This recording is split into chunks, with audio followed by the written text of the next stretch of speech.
Menteri Energi dan Sumber Daya Mineral atau ESDM Bahlil Lahadalia telah melaporkan ke Presiden Republik Indonesia Prabowo Subianto bahwa Rusia siap memasok minyak mentah untuk Indonesia. Kepastian itu menjadi hasil misi diplomasi energi yang dilakukan Bahlil ke Menteri Energi Rusia Sergei Tsevilev di Moskow, Rusia pada Selasa 14 April 2026 lalu. Bahlil mengatakan Rusia siap memasok minyak mentah untuk mendukung ketahanan energi Indonesia. Bahlil menyampaikan di tengah dinamika global yang berdampak pada pasokan minyak dunia, pemerintah terus mencari pasokan dari berbagai negara. Kata Bahlil, Indonesia membutuhkan impor minyak hingga 1 juta barel setiap hari. Atas arahan dari Prabowo, Bahlil berupaya mengamankan pasokan minyak mentah untuk kebutuhan dalam negeri hingga akhir tahun. Bahlil pun menjamin bahwa kepentingan nasional senantiasa dikedepankan. Untuk harga minyak yang diimpor misalnya, pemerintah juga berupaya mencari harga terbaik. Sementara itu, ketika bertemu Menteri Energi Rusia di Moskow, Bahlil juga melakukan penjajakan pasokan LPG. Teman-teman media, alhamdulillah hari ini saya melaporkan kepada Bapak Presiden atas arahan dan perintah Bapak Presiden.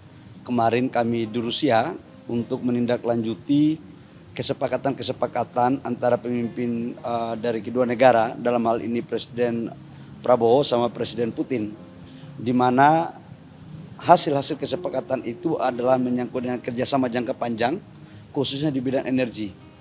Kita tahu bahwa konsumsi daripada BBM kita satu hari itu 1,6 juta barel per day, dan lifting kita hanya kurang lebih sekitar 600 sampai 610 ribu barel per day. Kita masih impor kurang lebih sekitar 1 juta barel per day. Di tengah kondisi global yang seperti ini, kita harus mampu mencari cadangan-cadangan minyak dari berbagai sumber. Tidak hanya di satu negara, tapi di hampir semua negara. Alhamdulillah kemarin atas arahan Bapak Presiden sudah saya bertemu dengan Menteri ESDM dan utusan khusus daripada Presiden Putin, dan kabarnya alhamdulillah cukup menggembirakan bahwa kita akan mendapat pasokan crude dari Rusia, dan juga dari pihak Rusia akan siap membangun beberapa infrastruktur yang penting dalam rangka meningkatkan cadangan dan ketahanan energi nasional kita. Selain itu kita juga melakukan komunikasi terkait dengan LPG. Kita tahu bahwa LPG kita kurang lebih sekitar 7 juta ton setiap tahun kita impor, dan sekarang kita lakukan diversifikasi, dan insya Allah kita juga akan mendapat support. Tetapi yang ini masih butuh perjuangan, masih butuh komunikasi 2 atau 3 tahap. Tapi kalau crude-nya saya pikir udah hampir final. Pasti pertanyaan kemudian adalah, apakah dengan kita membeli crude dari Rusia, kemudian bagaimana perjanjian kita dengan negara lain termasuk dengan Amerika? Saya katakan bahwa kebutuhan crude kita setiap tahun itu kurang lebih sekitar 300 juta ton, 300 juta barel. Jadi semuanya kita ambil, mana yang menguntungkan untuk negara kita harus kita lakukan. Itu pertama yang saya sampaikan kepada teman-teman media. Yang kedua, saya juga tadi baru habis melapor kepada Bapak Presiden dalam rangka menindaklanjuti perintah Bapak Presiden waktu di Raker kemarin, seluruh menteri dan eselon 1 dan wakil menteri terkait dengan penataan lahan-lahan perizinan tambang di dalam kawasan hutan. Ada di hutan lindung, ada di hutan konservasi, ada kemudian di cagar alam, dan beberapa IUP yang dalam kawasan hutan. Tadi kami juga sudah melaporkan kepada Bapak Presiden karena saya dikasih waktu 1 minggu. 1 minggu berarti sudah 1 minggu, minggu kemarin dan minggu ini. Saya sudah melaporkan, dan insya Allah hasilnya juga baik, dan sudah saya mendapatkan arahan teknis untuk segera saya akan melakukan eksekusi lebih lanjut. Demikian teman-teman media. Berapa pasokan crude-nya dan investasinya udah ada apanya? Volumenya saya nggak boleh, kan ada kesepakatan kami nggak boleh berbicara tentang volume, tapi saya ingin mengatakan bahwa Bapak Presiden selalu berpikir untuk bagaimana caranya agar ketersediaan kita 1 tahun itu harus tetap ada. Dan atas arahan Bapak Presiden itu saya menindaklanjuti untuk crude 1 tahun dari mulai bulan ini sampai dengan bulan Desember, insya Allah udah aman. Jadi kita nggak perlu risau, tinggal kita meningkatkan produksi daripada kilang kita. Harganya juga harga minyak. Harga itu tetap kita akan mencari harga yang terbaik. Yang jelas kita akan mencoba untuk tidak boleh lebih daripada harga pasar. Harga di bawah pasar itu jauh lebih baik, tapi minimal sama dengan harga pasar. Kalau untuk storage gimana, Bu? Dan kerjasama ini dilakukan, ini dalam waktu jangka panjang ya. Jadi karena waktu kerjasama jangka panjang, jadi kita melakukan G2G. Baik G2G maupun B2B. Ya, menyangkut dengan storage merupakan bagian daripada kesepakatan yang kemarin kita lakukan. Silakan.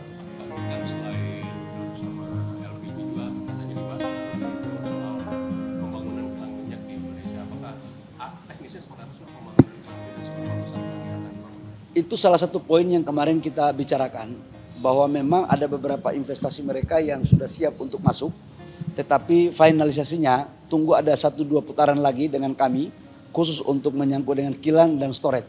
Nanti baru kami akan sampaikan. Termasuk nilai investasinya, Bu? Kalau beli itu kan trading biasa, tinggal volume dan harga pasar aja, tergantung ICP dunia kan. Tapi kalau untuk investasi kilang dan storage itu masih dalam pembahasan, angka sedikit lagi selesai. Ya. Apa itu? Berbeda dengan kilang Tuban, Pak. Ya kalau di Tuban itu kan banyak produk yang dihasilkan dan skalanya kan skala besar. Tapi kalau yang ini mungkin dalam skala yang tidak sebesar di Tuban. Ya baik teman-teman. Finalisasinya berapa lama, Pak? Finalisasinya, Pak? Kasih saya waktu untuk menyelesaikan. Ya. Berarti akan lobby ke Rusia lagi, Pak, apa gimana? Gimana? Lobbynya akan di Rusia atau Ya nanti kita lihat lagi ya. Yang jelas pemerintah Indonesia selalu mengedepankan politik bebas aktif, dan dalam politik bebas aktif itu juga ada ekonomi bebas aktif. Jadi kita boleh belanja di mana saja selama kita komitmen dengan orang-orang atau negara-negara yang telah kita melakukan ajak kerjasama, termasuk Rusia, kemudian Afrika, Nigeria, dan lebih khusus yang kita hargai juga adalah termasuk dengan perjanjian kita dengan Amerika. Ya, makasih. Gimana? dalam negeri akan aman berarti dengan oleh-oleh ini? Amanlah. Saya sampaikan kepada publik bahwa insya Allah stok kita di atas standar minimum, baik itu solar, baik itu bensin maupun LPG. Insya Allah aman. Dan sekali lagi saya katakan bahwa kami sudah bersepakat atas arahan Bapak Presiden bahwa harga BBM untuk subsidi tidak akan dinaikkan sampai dengan akhir tahun, insya Allah sampai selama-lamanya. Ya, sampai doain. Ini kan tergantung dengan harga ICP, tapi kalau sampai dengan $100 itu sudah aman dalam APBN. Dan sekarang harga rata-rata ICP Januari sampai dengan sekarang itu tidak lebih dari $77. Jadi kita itu baru split $7. Jadi jangan sampai ada menganggapan bahwa uang kita dapat dari mana. Kita ini baru naik $7 sampai dengan sekarang yang saya ngomong ini. Ya, makasih.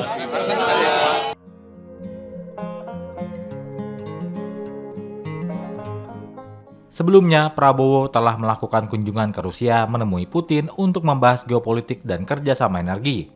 Dalam kunjungan itu, Indonesia dan Rusia menyepakati sejumlah poin kerjasama strategis. Poin kerjasama yang menjadi prioritas jangka panjang kedua negara adalah sektor energi dan sumber daya mineral. Presiden Prabowo Subianto memberikan mandat kepada Menteri ESDM Bahlil Lahadalia untuk mencari pasokan minyak mentah dan gas LPG dari Rusia. Prabowo meminta Bahlil untuk menemui utusan khusus Presiden Rusia Vladimir Putin untuk melakukan pembahasan lanjutan yang lebih detail. Bahlil diminta menemui utusan Putin untuk membahas kerjasama pasokan energi nasional pada hari Rabu 15 April 2026.